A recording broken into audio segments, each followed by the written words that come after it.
اور جب انسان کو تکلیف پہنچتی ہے تو لیٹا اور بیٹھا اور کھڑا ہر حال میں ہمیں پکارتا ہے. پھر جب ہم اس تکلیف کو اس سے دور کر دیتے ہیں تو بے لحاظ ہو جاتا اور اس طرح گزر جاتا ہے کہ گویا کسی تکلیف کے پہنچنے پر ہمیں کبھی پکارا ہی نہ تھا.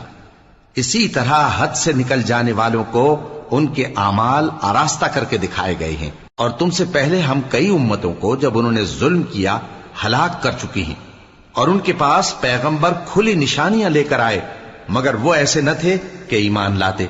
ہم گناہگاروں کو اسی طرح بدلہ دیا کرتے ہیں. پھر ہم نے ان کے بعد تم لوگوں کو ملک میں خلیفہ بنایا تاکہ دیکھیں کہ تم کیسے کام کرتے ہو. اور جب ان کو ہماری آیتیں پڑھ کر سنائی جاتی ہیں تو جن لوگوں کو ہم سے ملنے کی امید نہیں وہ کہتے ہیں کہ یا تو اس کے سوا کوئی اور قرآن بنا لاؤ یا اس کو بدل دو.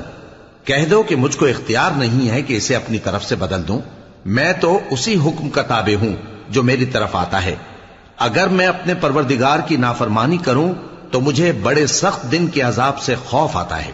یہ بھی کہہ دو کہ اگر اللہ چاہتا تو نہ میں ہی یہ کتاب تم کو پڑھ کر سناتا اور نہ وہی تمہیں اس سے واقف کرتا. پس میں اس سے پہلے تم میں ایک عمر رہا ہوں اور کبھی ایک جملہ بھی اس طرح کا نہیں کہا. بھلا تم سمجھتے نہیں؟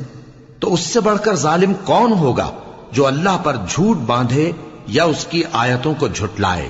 بے شک گنہگار فلاح نہیں پائیں گے. اور یہ لوگ اللہ کے سوا ایسی چیزوں کی پرستش کرتے ہیں جو نہ ان کا کچھ بگاڑ ہی سکتی ہیں اور نہ کچھ بھلا ہی کر سکتی ہیں، اور کہتے ہیں کہ یہ اللہ کے پاس ہماری سفارش کرنے والے ہیں.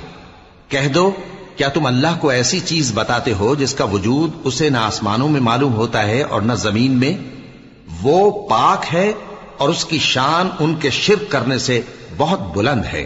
اور سب لوگ پہلے ایک ہی امت یعنی ایک ہی ملت پر تھے، پھر جدا جدا ہو گئے. اور اگر ایک بات جو تمہارے پروردگار کی طرف سے پہلے ہی طے نہ ہو چکی ہوتی تو جن باتوں میں وہ اختلاف کرتے ہیں ان میں فیصلہ کر دیا جاتا.